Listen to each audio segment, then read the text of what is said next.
কক্সবাজার সরকারি মহিলা কলেজের মেধাবী ছাত্রী মোশাররফা সুলতানা লাকি হত্যার চিহ্নিত খুনি ওসমান গনি বাবুকে দ্রুত গ্রেফতার ও কক্সবাজার সদর মডেল থানায় হত্যা মামলা রুজু করতে গড়িমসি করার প্রতিবাদে ১৩ এপ্রিল সকাল ১০টার সময় খরুলিয়া স্টেশনে মানববন্ধনের আয়োজন করেন বৃহত্তর খরুলিয়ার সর্বস্তরের জনসাধারণ। মানববন্ধনে এলাকাবাসী ছাড়াও অংশ নেন বিভিন্ন রাজনৈতিক দলের নেতৃবৃন্দ ও খরুলিয়া উচ্চ বিদ্যালয়ের ছাত্রছাত্রীরা।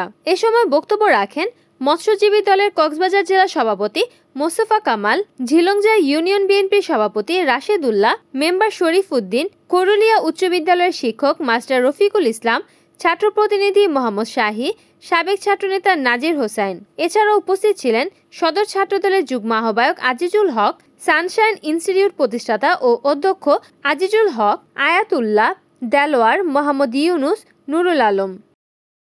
আমরা কক্সবাজার সদর মডেল থানার ওসিকে ছাত্র প্রতিনিধিরা আলটিমেটাম হিসেবে বলতে চাই, আগামী ২৪ ঘন্টার মধ্যে যদি আপনারা খুনি ওসমান বাবুকে যদি গ্রেফতার করতে না পারেন, কক্সবাজারের বিক্ষুব্ধ ছাত্র জনতা, কক্সবাজারের ছাত্র প্রতিনিধিদের মধ্য হয়ে আমি বলতে চাই কক্সবাজার সদর মডেল থানা ঘেরাও করা হবে।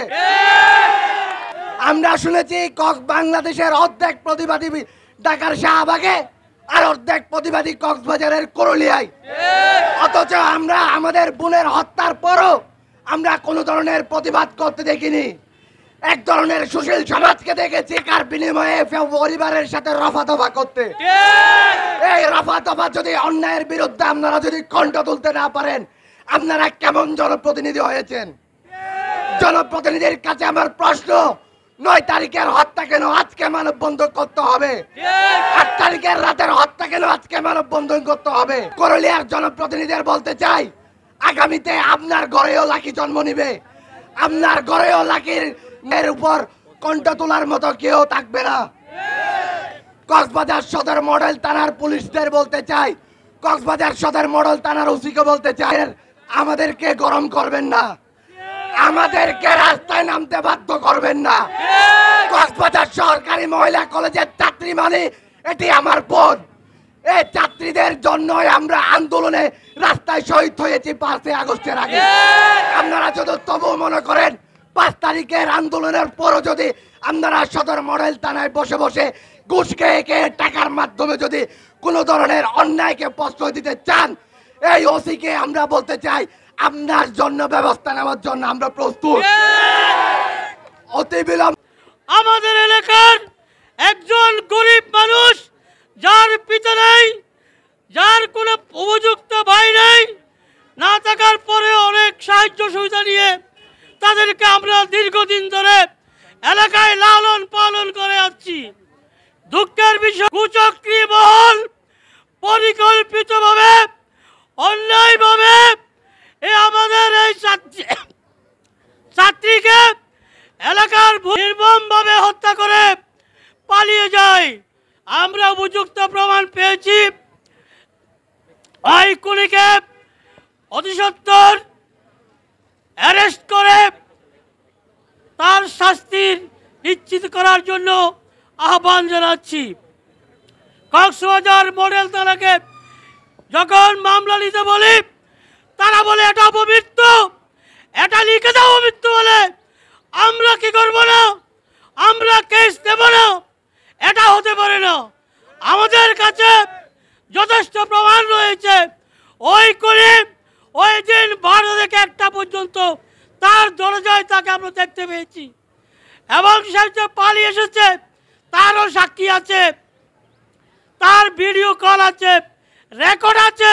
এতগুলো থাকার পরেও তাকে তারা অ্যারেস্ট করতেছিল, মামলা নিচ্ছিল।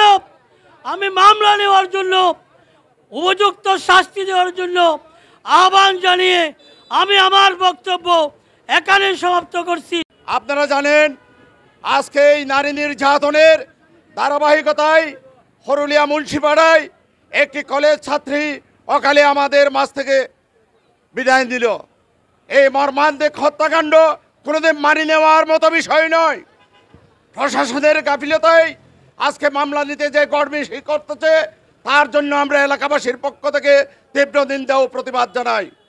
আপনারা দেখেছেন এই মেয়েটির পা একজন হত্যাকারী কিভাবে সেজে মেয়েটিকে নির্মমভাবে হত্যা করে রশি দিয়ে টেকে চলে গেছেন।